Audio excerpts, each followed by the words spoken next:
সালামু আলাইকুম everyone, welcome back to my channel. আজকে আমি তৈরি করব চিকেন চাউমিন। খুব সহজ উপায়ে আমি চিকেন চাউমিনটা তৈরি করব।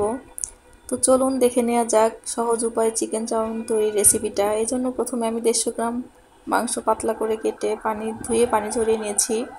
দিলাম হাফ চামচ লবণ, 1 চামচ মরিচের গুঁড়া, হাফ চামচ গোলমরিচ গুঁড়া, দিলাম হাফ চামচ আদা বাটা, হাফ চামচ রসুন বাটা, দিচ্ছি 1 চামচ লাইট সয়া সস। এবার আমি সবগুলো উপকরণ ভালোভাবে মিশিয়ে নিব। চিকেনটার সাথে ভালোভাবে ম্যারিনেট করে নিচ্ছি। আমি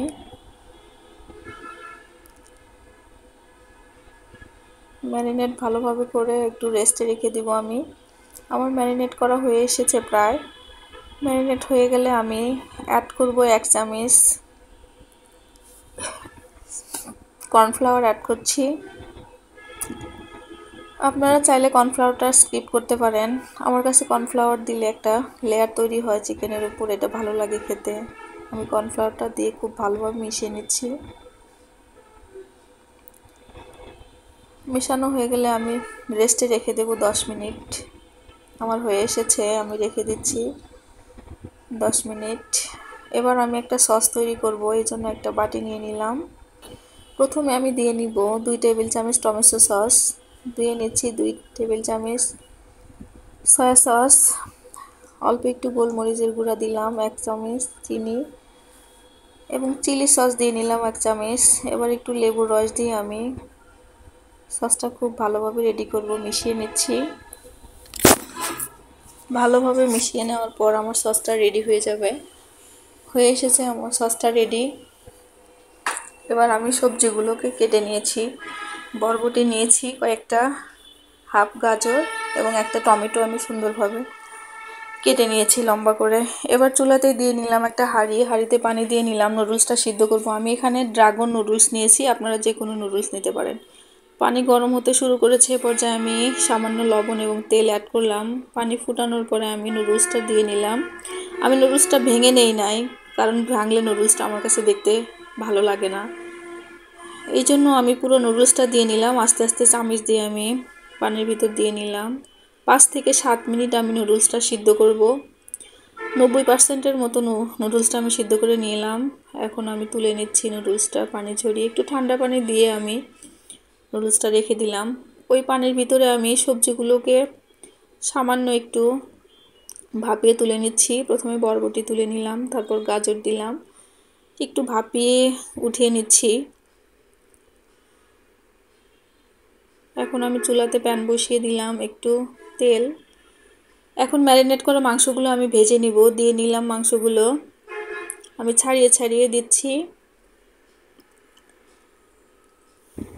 আমি প্রথমে উল্টাবো না, যখন এক পাশটা হয়ে যাবে তখন আমি উল্টিয়ে দিব, কারণ বেশি উল্টালে দেখা যাবে যে কর্নফ্লাওয়ারের লেয়ারটা খুলে যাবে। এক পাশ হয়ে যাওয়ার পর আমি অন্য পাশটা উল্টিয়ে দিয়েছি। 2 থেকে আড়াই মিনিটের ভিতর আমার মাংসটা রেডি হয়ে এসেছে। আমি মাংসটা উঠিয়ে নিচ্ছি। এখন ওই তেলের ভিতরে আমি দিয়ে নিব রসুন কুচি। রসুনটা হালকা একটু ভেজে নিব, লাল করা যাবে না। হয়ে এসেছে। আমি পেঁয়াজ কুচি দিয়ে নিলাম। পেঁয়াজটা আমি একটু বড় বড় করে কেটে নিয়েছি। সামান্য একটু ভেজে আমি দিয়ে নিব কাঁচামরিচ কুচি। দিয়ে নিলাম কাঁচামরিচ কুচি, একটু ভেজে নিচ্ছি। এবার দিয়ে নিব, প্রথমে আমি গাজরটা দিয়ে নিলাম। দিয়ে নিচ্ছি হাফ চামচ আমি লবণ এখানে দিয়ে নিয়েছি। প্রথমে আমি গাজরটাকে একটু ভেজে নিচ্ছি, তারপর দিয়ে নিলাম বরবটি। 1 থেকে 1.5 মিনিটের ভিতর মতো আমি ভাজি করব সবজিগুলো। তারপর আমি সবার শেষে টমেটোটা দেব, কারণ টমেটো বেশি সময় ধরে ভাজার দরকার নেই, তাহলে গলে যাবে। আমি টমেটোটা অ্যাড করে নিলাম। টমেটো দেওয়ার পর 1 মিনিটের মতো একটু নেড়ে চেড়ে সবজিগুলো রেডি করে নিয়ে আমি সিদ্ধ করা নুডলসটা দিয়ে দিব। হয়ে এসেছে আমার, আমি নুডলসটা ঢেলে দিচ্ছি। এখন খুব ভালোভাবে নেড়ে চেড়ে আমি মিশিয়ে নেব সবজির সাথে। নুডলসটা মিশিয়ে নিচ্ছি আমি। সবজি খুব বেশি ভাজার দরকার নাই, যেহেতু আমি একটু ভাপিয়ে নিয়েছি। আমার হয়ে এসেছে সবজির সাথে নুডলসটা মেশানো। এ পর্যায়ে আমি ভেজে রাখা চিকেনটা অ্যাড করে দিব।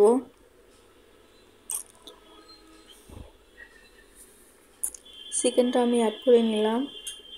এখন নুডলসের সাথে ভালোভাবে নেড়েচেড়ে মিশিয়ে নিব চিকেনটা। সবসময় চুলার আঁচ হাই হিটে রাখতে হবে। চিকেন চাউমিন রান্না করার সময় পুরো সময়টাতে চুলার আঁচ হাই হিটে রাখতে হবে। আর চিকেনটা তো অবশ্যই হাই হিটে ভাজতে হবে, না হলে পানি ছেড়ে দিবে। রেডি করা সসটা আমি দিয়ে নিলাম। এখন ভালোভাবে নেড়েচেড়ে নিচ্ছি। 1 থেকে 2 মিনিটের ভিতর নেড়েচেড়ে একটু রান্না করলেই হয়ে যাবে আমার চাউমিনটা। হয়ে এসেছে আমার চাউমিন। চুলাটা আমি এখন অফ করে দেব। দেখতে পাচ্ছেন খুব সুন্দর কালার এসেছে। আমি এখন পরিবেশনের জন্য রেডি করছি। বাটি নিয়ে নিলাম, আমি পরিবেশন করে দিচ্ছি। দেখতে পাচ্ছেন কত সুন্দর লাগছে চাউমিনটা, আর কত সহজে তৈরি হয়ে গেল। রেসিপিটা যদি ভালো লাগে একটা লাইক দিবেন, আর আমার চ্যানেলটি সাবস্ক্রাইব না করে থাকলে সাবস্ক্রাইব করে ফেলুন, আর পাশে থাকা বেল বাটনটি অন করে রাখুন পরবর্তী ভিডিও নোটিফিকেশন সবার আগে পেতে। সবাই ভালো থাকবেন। আল্লাহ হাফেজ।